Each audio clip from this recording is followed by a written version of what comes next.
Bismillahirrahmanirrahim. Assalamualaikum warahmatullahi wabarakatuh. Alhamdulillahilladzi an'amana bi ni'matil iman wa hadana ila dinil Islam. Ashhadu an la ilaha illallah wahdahu la syarika lah. Wa ashhadu anna sayyidana Muhammadan abduhu wa rasuluh la nabiyya ba'dah. Allahumma salli wa sallim wa barik ala sayyidina Muhammad wa ala alihi wa ashabihi ajma'in. Kaum muslimin dan muslimat yang dirahmati Allah, marilah kita senantiasa memanjatkan puji dan syukur kehadirat Allah Subhanahu wa taala dengan mengucap alhamdulillahi rabbil alamin. Karena Allah Subhanahu wa taala telah begitu banyak melimpahkan nikmat, rahmat dan karunia-Nya kepada kita. Tidak ada cara lain agar nikmat terus ditambahkan oleh Allah Subhanahu wa taala kecuali kita banyak-banyak mensyukuri apa yang telah diberikan oleh Allah. Inilah yang Allah janjikan dalam firman-Nya, la in syakartum la azidannakum. Sungguh jika kamu bersyukur terhadap nikmat yang telah kuberikan, maka pasti kata Allah akan aku tambahkan nikmat itu kepadamu. Marilah kita juga bersalawat kepada Rasulullah Muhammad sallallahu alaihi wasallam beserta keluarga dan sahabat-sahabat beliau sekalian. Mudah-mudahan dengan senantiasa kita bersalawat kepadanya, berusaha mengamalkan sunnah-sunnah yang telah ditinggalkannya, kelak di akhirat Rasulullah akan mudah mengenali kita dan mudah-mudahan kita mendapat syafaat daripadanya. Kaum muslimin dan muslimat sidang jamaah yang dirahmati Allah. Satu waktu Rasulullah sallallahu alaihi wasallam bertanya kepada sahabat Abu Dzar Al-Ghifari, "Ya Abu Dzar, wahai Abu Dzar, apakah menurutmu orang yang banyak hartanya itu adalah orang kaya?" Jadi pertanyaan ini sesungguhnya ingin memberikan penjelasan kepada umat. Bukan Rasulullah tidak tahu, tetapi sengaja diawali dengan pertanyaan supaya nanti dijelaskan kembali oleh Rasulullah sallallahu alaihi wasallam. Maka Abu Dzar pun menjawab, "Betul ya Rasulullah. Orang kaya adalah orang yang banyak harta kekayaannya." Lalu Rasulullah sallallahu alaihi wasallam pun mengulangi pertanyaannya lagi. "Wahai Abu Dzar, menurut pendapatmu, apakah orang yang banyak hartanya itu adalah orang kaya? Al-ghani, orang kaya?" Maka Abu Dzar menjawab lagi, "Benar ya Rasulullah. Orang yang kaya adalah orang yang banyak harta kekayaannya." Lalu kemudian Rasulullah sallallahu alaihi wasallam memberikan penjelasan, "Wahai sahabatku Abu Dzar, sesungguhnya kekayaan yang hakiki bukanlah terletak pada harta kekayaan yang melimpah ruah, tetapi kekayaan yang sesungguhnya, kekayaan yang hakiki, kekayaan yang bisa membawa kebahagiaan adalah kekayaan hati. Inilah yang membuat orang bisa bahagia. Sejauh mana dia bersyukur kepada Allah Subhanahu wa taala, merasa cukup dengan apa yang diberikan oleh Allah Subhanahu wa taala, maka kebahagiaan akan datang kepadanya." Kaum muslimin dan muslimat yang dirahmati Allah Subhanahu wa taala,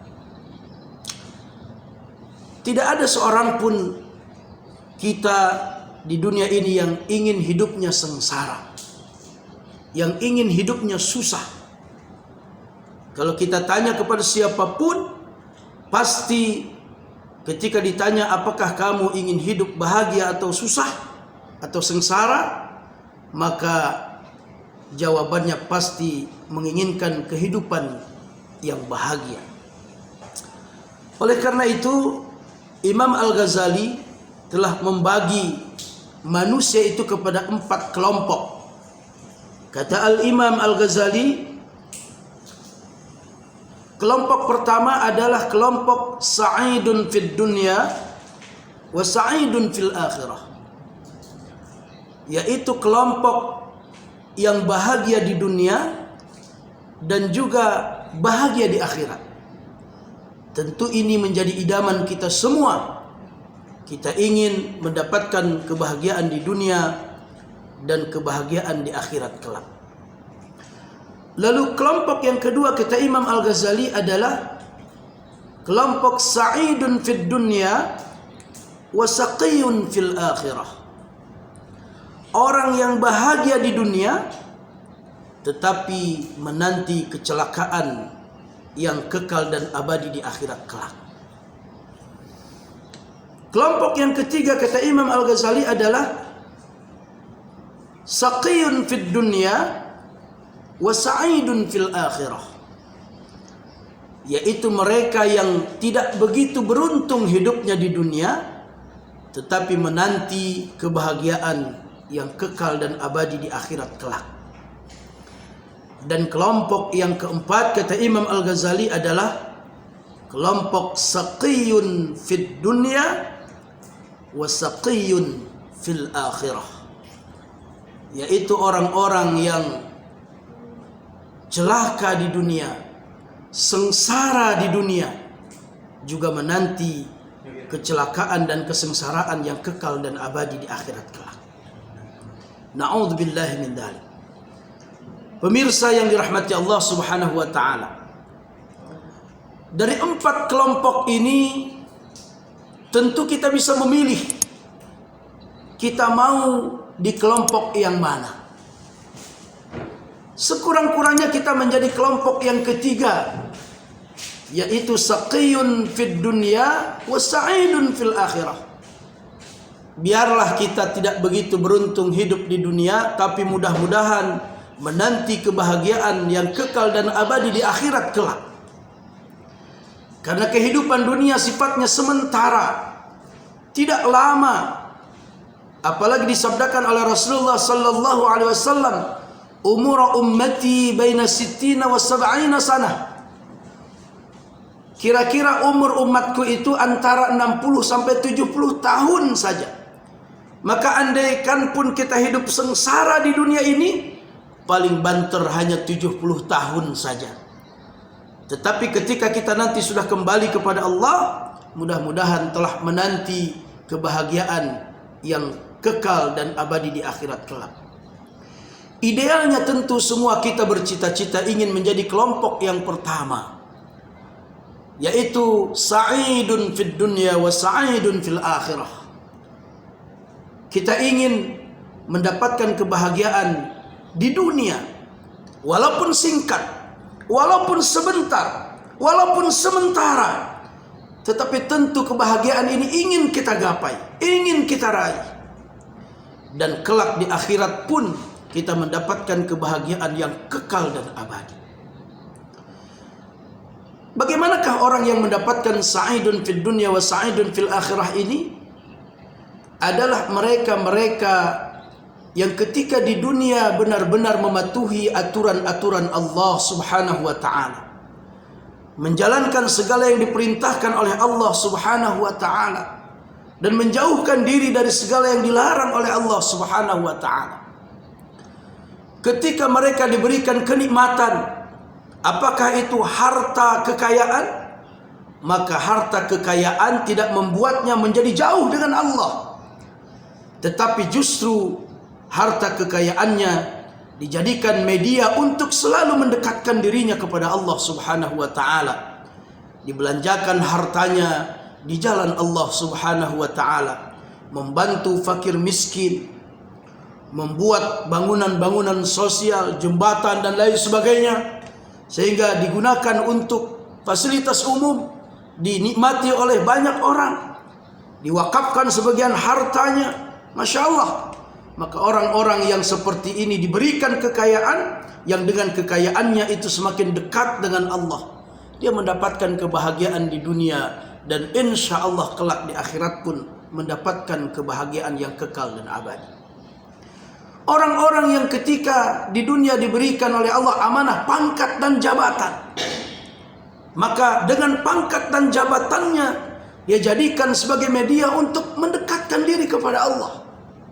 Dia gunakan kekuasaannya untuk mengajak rakyatnya menyembah Allah Subhanahu wa ta'ala, untuk mengajak rakyatnya semakin taat kepada Allah Subhanahu wa ta'ala. Karena dengan kekuasaan biasanya orang lebih banyak didengar omongannya. Tetapi kalau ketika dia berkuasa justru menekan rakyatnya, menzalimi rakyatnya, maka na'udzubillahi min dzalik, orang-orang semacam ini tidak akan mendapatkan kebahagiaan. Kalaupun dia merasakan bahagia, itu kebahagiaan yang semu, dan kelak di akhirat mendapatkan kesengsaraan yang kekal dan abadi.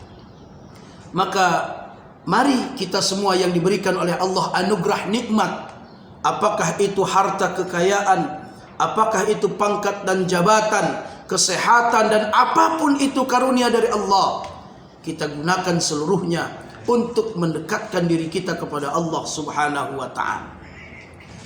Lalu yang kedua, yaitu orang-orang kelompok yang sa'idun fid dunya wa saqiyun fil akhirah. Orang yang bahagia di dunia tapi celaka di akhirat, yaitu mereka-mereka yang ketika diberikan amanah oleh Allah Subhanahu wa ta'ala tidak menjalankan amanah ini dengan baik. Diberikan harta kekayaan bukan digunakan untuk beribadah kepada Allah, membantu sesama, menyantuni fakir miskin, tetapi justru untuk berfoya-foya. Dia nikmati menurut hawa nafsunya, bukan menurut kehendak Allah Subhanahu wa ta'ala. Dengan hartanya dia bisa jual beli hukum. Dengan hartanya dia bisa menikmati narkoba, padahal itu dilarang. Dengan hartanya dia bisa membayar siapapun asal tunduk kepada kemauannya. Na'udzubillahi min dzalik. Maka orang semacam ini hanya senang perasaannya di dunia karena banyak harta kekayaan, memiliki kekuasaan, tapi menanti kecelakaan yang kekal dan abadi di akhirat kelak. Lalu yang ketiga, saqiyun fid dunya wa sa'idun fil akhirah. Orang semacam ini kadang-kadang di dunia hidup sederhana. Katakanlah dia termasuk orang yang miskin. Kadang-kadang tempat tinggal pun harus ngontrak sana, ngontrak sini. Tetapi kemiskinannya, kekurangan hidupnya tidak menjadikan dia jauh dengan Allah. Tetapi justru dia banyak mendekatkan diri kepada Allah Subhanahu wa ta'ala. Di tengah-tengah kehidupannya yang susah, di tengah-tengah kehidupannya yang miskin, dia banyak beribadah kepada Allah Subhanahu wa ta'ala. Maka orang semacam ini hanya tidak begitu beruntung hidupnya di dunia, tapi insya Allah menanti kebahagiaan yang kekal dan abadi di akhirat kelak. Lalu yang paling hancur dan celaka adalah kelompok yang keempat, kata Imam Al-Ghazali, yaitu saqiyun fid dunya wa saqiyun fil akhirah. Orang yang celaka di dunia, sengsara hidupnya di dunia, dan celaka di akhirat kelak. Sudah miskin, malas sembahyang, tidak mau hadir di majelis ta'lim. Nah, orang semacam ini sudah miskin, sombong lagi. Nah, harta tidak punya, pangkat dan jabatan tidak ada, sudah begitu malas lagi beribadah kepada Allah. Maka orang-orang semacam ini adalah orang-orang yang hidupnya menyedihkan. Di dunia dia susah, dan di akhirat menanti kecelakaan yang kekal dan abadi. Na'udzubillahi min dzalik. Kaum muslimin dan muslimat yang dirahmati Allah Subhanahu wa ta'ala. Maka Allah Subhanahu wa ta'ala melukiskan di dalam Al-Quran surah Al-Baqarah ayat 200 dan 201. Allah berfirman, A'udzubillahi minasyaitonir rajim. Faminan nasi man yaqulu rabbana atina fid dunya wa ma lahu fil akhirati min khalaq. Maka di antara sebahagian manusia ada yang berdoa meminta kepada Allah Subhanahu wa ta'ala agar mereka diberikan kehidupan yang nyaman di dunia, tetapi kepada orang ini tidak diberikan kehidupan yang bahagia di akhirat, karena mereka meminta hanya kehidupan di dunia saja. Allah berikan, tetapi mereka tidak mendapat bagian apapun di akhirat kelak. Lalu di ayat 201 Allah juga menggambarkan, wa minhum may yaqulu rabbana atina fid dunya hasanah wa fil akhirati hasanatan wa qina adzabannar. Dan di antara mereka adalah orang-orang yang selalu berdoa memohon kepada Allah, ya Rabbana, wahai Tuhan kami, berikanlah kebahagiaan yang hidup di dunia, dan juga berikan pula kebahagiaan hidup di akhirat, dan selamatkan kami dari api neraka. Inilah kelompok orang yang pertama, ataupun kelompok yang pertama, orang-orang yang mendapatkan sa'idun fid dunya wa sa'idun fil akhirah. Mudah-mudahan kita digolongkan oleh Allah Subhanahu wa taala termasuk kelompok yang pertama yang akan mendapatkan kebahagiaan hidup di dunia dan juga meraih kebahagiaan dan keselamatan di akhirat kelak. Demikian, mudah-mudahan ada manfaatnya bagi saya dan kita semua, dan mudah-mudahan kita selalu diberikan taufik dan hidayah oleh Allah untuk terus berusaha dengan segala fasilitas yang telah diberikan oleh Allah Subhanahu wa taala agar terus kita mendekatkan diri kepadanya, hingga ketika kita kembali kepada Allah, kita pun kembali dalam keadaan husnul khatimah. Amin ya rabbal alamin. Subhanallah wa bihamdihi, subhanakallahumma wa bihamdika, asyhadu an la ilaha illa anta, astaghfiruka wa atubu ilaik. Wassalamu alaikum warahmatullahi wabarakatuh.